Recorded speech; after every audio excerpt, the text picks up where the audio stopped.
All right, what's going on, you guys? Nick here with Nick Strength and Power. I've got a couple of interesting stories for you guys today. We've really got a lot to talk about today, starting out with a powerlifting story from Danial Zamani yet again. So last time we heard from Danial Zamani, his last video was unofficially breaking Julius Maddox's bench press world record, where we saw him bench in the gym 360 kilos or 793.6 pounds. That's the video you're watching right now, and I only say in the gym to point out this wasn't done in an official meet like Julius did. So the record that Julius had was 782 pounds or 355 kilos. So Danial's last lift broke Julius's by about 10 kgs, or 5 kgs, about 10 pounds. And right now the internet is going crazy because Danial just posted another video just hours ago, same gym, same setup, this time 365 kilos, which equates to over 800 pounds, 804.7 pounds, making this the first ever recorded raw bench press of 800 pounds plus, which is what Julius Maddox was attempting to do in competition. Now, of course, this lift looked very impressive. It almost looked easy for him if you compare it to how it looked for Julius attempting a similar amount of weight. And again, I don't want to take anything away from this bench press. I think it's extremely impressive, and I'm assuming that he is telling the truth. I don't think he's lying, honestly. But I would really like to see these lifts done in competition, especially if it's so much more. I mean, we're talking, what, about 30 pounds or 20, 30 pounds heavier than Julius's last world record? If he's that substantially ahead of Julius, you would think he could break the record in an actual meet and not just in the gym, just to have the official raw bench press world record at this point. If you're doing 800 plus pounds that easily in the gym, I would think you could break Julius's record easily in a meet. So while this is very impressive, very cool, a very big feat of strength, I don't consider this to be, in my mind, and I think in a lot of people's minds, Julius is still the world record holder until somebody breaks his record in an actual competition. Now, still, I mean, this is the heaviest recorded bench press in history, but it was not in a sanctioned meet, which I think is a very important distinction to be made. But let me know what you guys think in the comment section below. Who would have thought today we would see somebody bench 800 plus pounds raw on Instagram in the gym? Now, next up in the news, we have another physique update from one of the most talked about athletes that's competing in the Arnold Classic next week, and that is going to be Brett Wilkin at 2 weeks out, showing this comparison shot, comparing his prep at 2 weeks out from the Chicago Pro compared to the 2 weeks out from the Arnold Classic, where he says he's about 12 pounds heavier. So he says 2 weeks out from Chicago, he was 246, and 2 weeks out right now, the right-hand side picture, he's 258. And the conditioning is looking about the same between the two pictures. Arguably, you could say it looks a little bit tighter in the picture on the right, the most recent picture. But again, he's 12 pounds heavier, so very much improved. And that's part of the reason why so many people are talking about Brett being a major threat to this show. Again, his only other show being that second place finish at the Chicago Pro to Hunter Labrada. Where do you guys think Brett Wilkin is going to place in this lineup as we continue to see more names drop? I think there's going to be a couple more in the coming week or so. We saw that Akeem Williams recently dropped out. Does that put Brett Wilkin significantly higher within that top six? And who else do you think will drop out before then? Speaking of the Arnold Classic, here's a word from today's sponsor, the Arnold Sports Festival. I think that every bodybuilder has something unique, especially the bodybuilders today. I mean, wow, they are big.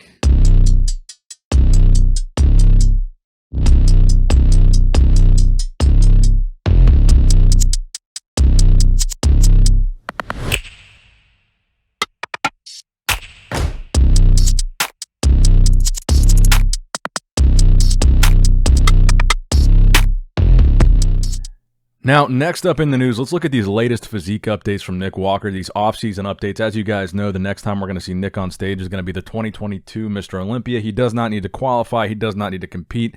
He does not need to do anything really until then. Now, also in Nick Walker news, we know that Nick Walker recently left his previous coach. They had a split, him and Matt Jansen, and he also split from his previous sponsors, Revive MD and Raw Nutrition. So recently he announced that he picked up a new sponsor, being Fouad Abiad's Hostile Supplements. Now, the question that we still have yet to be answered is what will be the decision that Nick makes as far as the next coach that he works with for this Olympia prep. Now, I say that because it's the off season. These updates, clearly he's deep into his off season. he has plenty of time to focus on preparing for the Olympia between now and then. And I said this before, I think he also has plenty of time to find a new coach. I think, the bright side of this, the bright side of this split is that it happened at a time where it's not like crunch time. It's not like peak week. It's not like he's a few weeks out from the Olympia. He's got time to figure this situation out and find a new coach that's able to work with him for the O. And a lot of people have asked me, who do I think would be a good coach for Nick Walker? And I would say, if I had to pick anybody, I would like to see Nick working with Hany Rambod. I think when you're talking about a caliber of coach that has coached the highest caliber athletes, you look at Hany Rambod, the way he coached Phil Heath to his 7 Olympia titles. But more recently, Hany Rambod is the coach of Hany Chupin. And just look at how consistently Hany comes in absolutely peeled every time we've seen Hany on stage. Have we ever seen Hany, since he's been working with Hany Rambod, show up to a show not in shape? He's peeled to the bone every time we see him. Also, this past Olympia, Hany Rambod worked with Derek Lunsford. In the past, Derek had struggled with coming in sharp enough from a conditioning standpoint. He works with Hany for this past year, comes in arguably sharper than he's ever been, in better shape, better conditioning than he's ever had, and he wins the Olympia working with Hany Rambod. And then you can go back and look at some of the Olympia titles that Phil Heath won and the physique that he brought to those shows, and that really speaks for itself. So in my ideal scenario, if this played out perfectly, what would happen would be Hany would bring in Nick Walker looking like a hybrid of Phil Heath and Hany Chupin. He would still have that crazy roundness and fullness like Phil Heath was known for. The roundness and that 3D look that Phil had, I think a lot of that could be attributed to the way that Hany brought him in, and a lot of it could be contributed to genetics.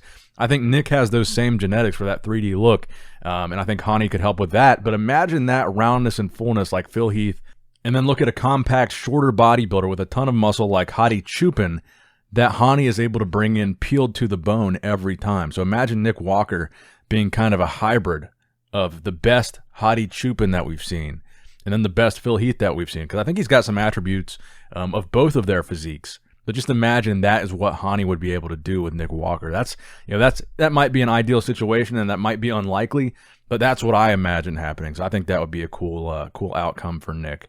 But at the end of the day, it's going to be, whoever gets along best with Nick, whoever learns his body the best, and whoever figures things out. As far as getting along with Nick, I think seems like the important part here. But anyway, just my 2 cents, and it's probably worth about that. 2 cents. And the final story that I've got for you guys today, the latest update from Breon Ainsley, looks to be one of the most impressive that we've seen from him yet. And it makes me excited, honestly, to watch this classic physique lineup at the Arnold Classic, to see Breon versus Terrence, who I imagine are likely going to be the top 2 there. They're both former Arnold Classic champions. Breon is the only classic physique Mr. Olympia champion in that lineup, so that's saying something. Now, Terrence has beaten Breon the past 2 Olympias. We've talked about that. I think that trend will continue, and he will likely beat him here. But looking at what we're seeing from Breon, we could arguably see one of the best versions of Breon that we've ever seen at this Arnold Classic. The classic physique division at this Arnold Classic is going to be intense. I mean, it's going to be a battle between Terrence and Breon. Keep in mind, there's more prize money at stake at the Arnold Classic than was at stake at the Olympia last year. This is a big, big classic physique prize money purse. And essentially, you get a rematch of the top 5 at the Olympia here minus Chris Bumstead. Terrence, Breon, Ramon, and Urs will all be here, and they could all shake up the placings and maybe place higher or lower than where they placed at the Olympia, in order. I still think Terrence is going to take the win here, but I got to be honest, I really think Breon's going to give him a hard time. I think it'll be close. And you've got Ramon and Urs both nipping at their heels. One of them could find themselves in the top 2 spot against Terrence. But let me know what you guys think in the comment section below. That's going to wrap it up for today's video, guys. I hope you enjoyed it. Make sure you give it a thumbs up. Very important. Helps out a lot to like the video. Subscribe to the channel if you have not subscribed yet already. As always, I love you guys. I appreciate you guys. Nick Strength and Power signing out. I'll see you at the Arnold.